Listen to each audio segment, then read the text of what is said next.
A análise dos impactos econômicos do coronavírus vai ser um tema que vai estar na ordem do dia da grande maioria dos pesquisadores e pensadores de economia, mas também de todas as outras áreas. Acredito que vai gerar um boom, né, de todo tipo de publicação, de comunicação, etc., em todos os níveis sobre esse assunto. Então, distante de minha intenção é tentar exaurir o tema. Então, eu preferi segmentar alguns tópicos que eu estou desenvolvendo para tentar melhorar o grau de acurácia ou de abrangência dessas avaliações. A minha preocupação, primeiramente, é de natureza puramente teórica, conceitual. Essa discussão teórica conceitual, ela dará margem naturalmente a uma série de linhas de pesquisas empíricas, a partir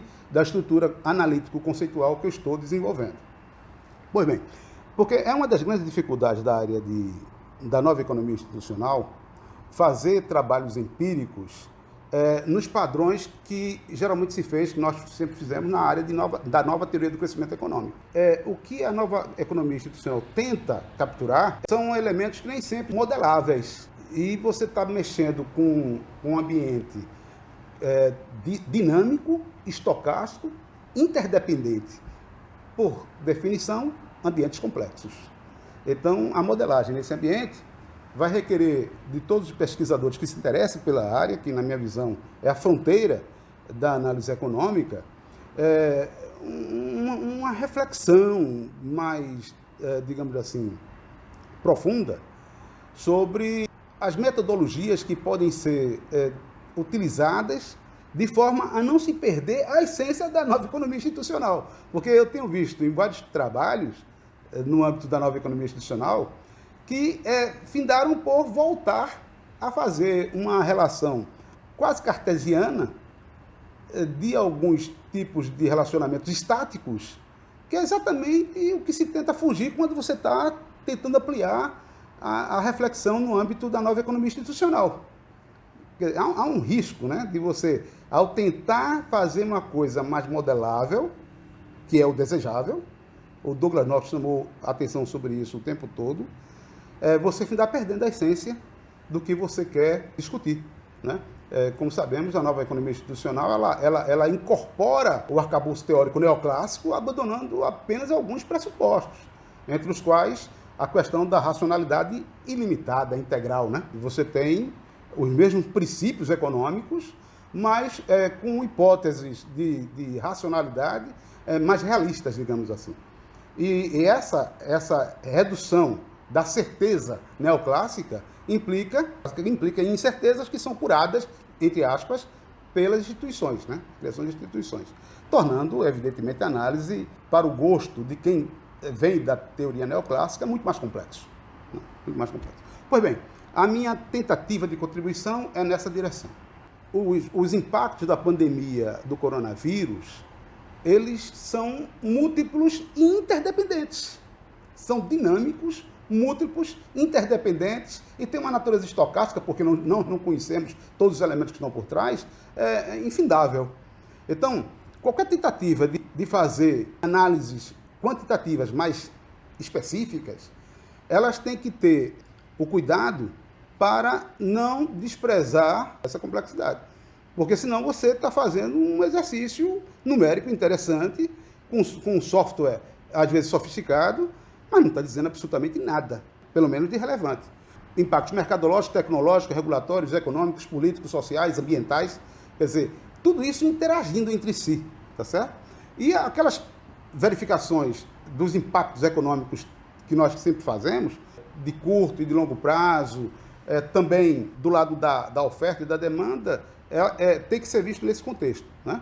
Eu chamo a atenção nesse aspecto, eu quero falar rapidamente sobre ele, porque eu não quero me demorar nele, que é preciso observar que, mesmo que você não coloque uma sequência do que vem antes, do que vem depois, se é do lado da oferta, se é do lado da demanda, se você desconsidera isso, mas eu acho que é fundamental entender que os impactos da pandemia, do ponto de vista econômico, têm a natureza do lado da oferta e tem do lado da demanda. Do lado da oferta, que é a base do problema, a contração da oferta de trabalhadores e, consequentemente, a contração da oferta de produtos, levando a uma possibilidade de inflação, caso a demanda se mantenha, ou que ela caia, mas numa velocidade menor do que a queda da oferta, evidentemente você vai ter um processo inflacionário.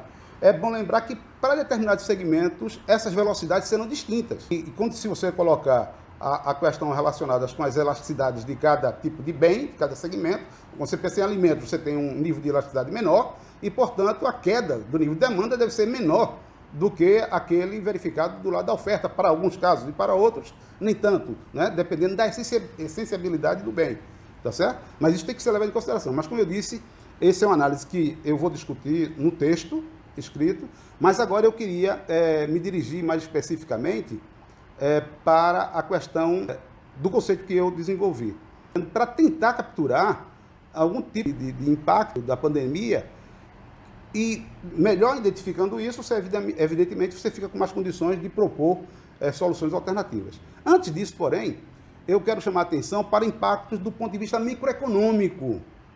A maioria das pessoas tem se preocupado muito em fazer análise do ponto de vista macroeconômico, lá da oferta, lá da demanda, mas o que está acontecendo agora tem implicações microeconômicas extremamente importantes e que podem se configurar como definitivas, ou seja, podem prevalecer no longo prazo.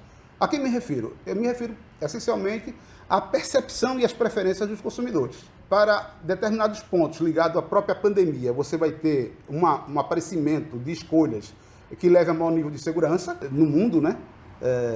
Literalmente. Então você vai ter uma série de escolhas que vão respeitar o grau de segurança nas interações das pessoas com as outras, em todos os ambientes, e também do ponto de vista tecnológico, né? Do ponto de vista tecnológico que envolve a gestão, envolve máquinas, equipamentos, em todos os segmentos econômicos. Quer dizer, esse tipo de observação com relação à segurança vai ser uma constante. Voltando para a questão das escolhas individuais, do comportamento do consumidor, acredito que essas merecerão e deverão ser objeto de inúmeras pesquisas, né?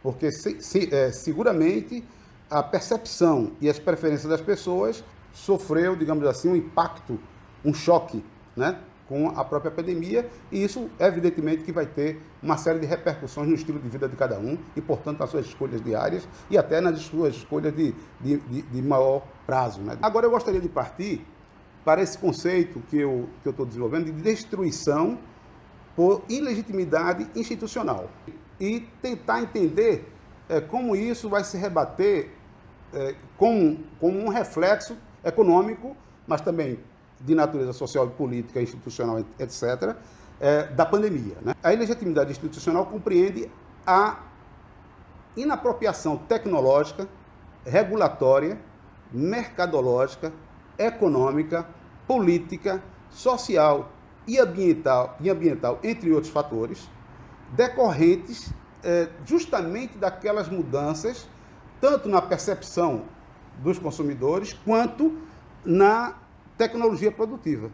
Por conta dessa impropriedade, inoportunidade, ilegitimidade, eu estou chamando aqui de ilegítimo, mas poderia estar usando um termo pelo caráter espúrio de uma determinada atividade econômica, etc., né? Por conta dessa ilegitimidade, que eu estou chamando de institucional, para compreender esse conjunto de fatores que eu acabei de citar, muitas atividades econômicas deixariam de existir, ou tendem a deixar de existir no longo prazo, por produzir bens e serviços que não mais interessam ou são considerados nocivos pelas pessoas ou pela própria sociedade como um todo. Também é necessário fazer algumas considerações sobre esse conceito no que se refere à velocidade do fenômeno que ele tenta abarcar. E aí eu aproximo ele do conceito de Douglas North, no sentido de que as mudanças institucionais são graduais. Eles vêm numa velocidade que não é de disruptura violenta. Agora você tem um evento crítico. O evento crítico é a pandemia.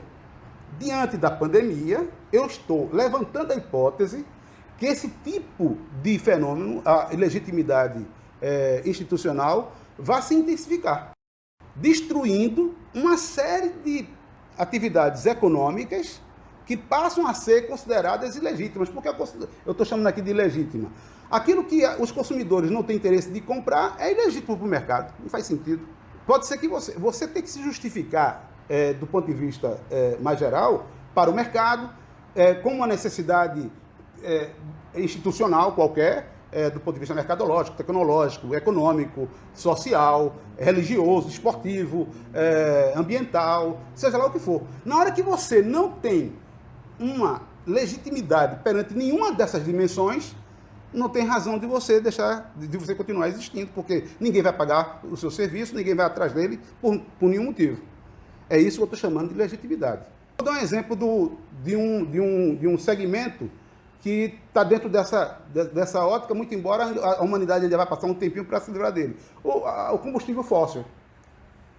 O combustível fóssil ele não é desejável, ele é necessário, e enquanto ele for necessário para uma questão mercadológica, tecnológica, etc., a gente vai continuar comprando e utilizando. Mas vai chegar um momento que talvez nós possamos nos livrar dele. E essas atividades ligadas à produção, distribuição e consumo desse tipo de bem deixaria de existir.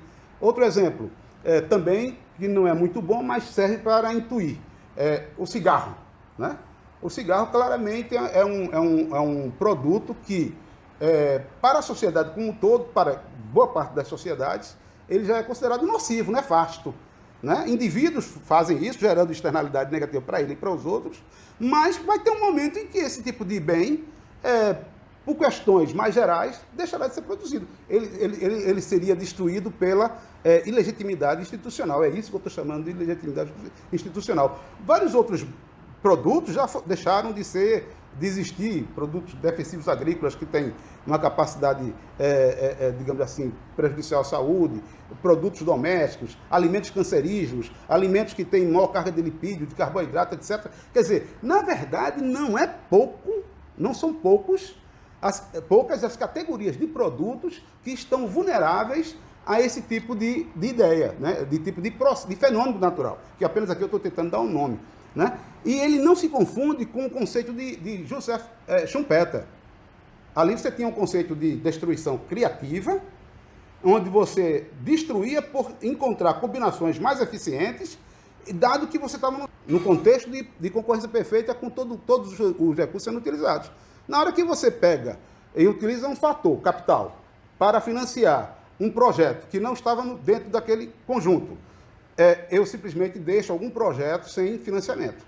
E nessa hora eu estou destruindo aquela combinação que é menos eficiente, e o sistema bancário, na visão de Schumpeter, ele é crucial, porque ele vai hierarquizar projetos, e ele vai definir, dado o nível de risco, quais são os melhores projetos, dispensando os demais.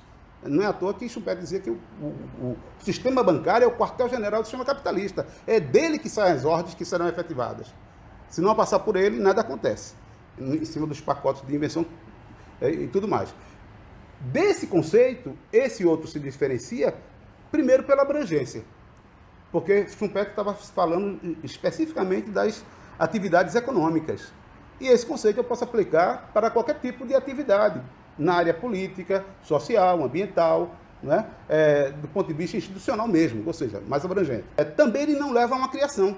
O fato de você destruir uma determinada atividade nefasta não quer dizer que você esteja criando, como no conceito de Schumpeter, que a destruição se dá por conta de uma combinação mais eficiente. Aqui não necessariamente, pode ser que a ausência de uma atividade nefasta, ela em si já seja um benefício. Então, a hipótese que eu estou levantando é que, com um evento crítico como a da pandemia do coronavírus, essa ideia, né, ela deve ser intensificada nesse momento, porque as pessoas tiveram como um choque uma parada das suas atividades. E, por exemplo, eu já vi comentários que a Dinamarca e a Polônia não vão financiar, não vão dar nenhum tipo de ajuda para as empresas que tenham registro nos paraísos fiscais. Você não pode esperar que o governo brasileiro, por exemplo, né, pode até ser, mas a gente não esperaria que os governos estivessem tirando dinheiro de outras atividades mais essenciais para colocar no cigarro lá do Rio Grande do Sul, na produção de cigarro, lá de Arapiraca, lá do Rio Grande do Sul, tá certo? Então, a ausência de financiamento para essas atividades, ou de ajuda, ou qualquer outro tipo de necessidade não satisfeita que leve ao entorpecimento ou até a eliminação dessas atividades, estaria dentro do conceito que eu estou chamando de destruição por ilegitimidade institucional.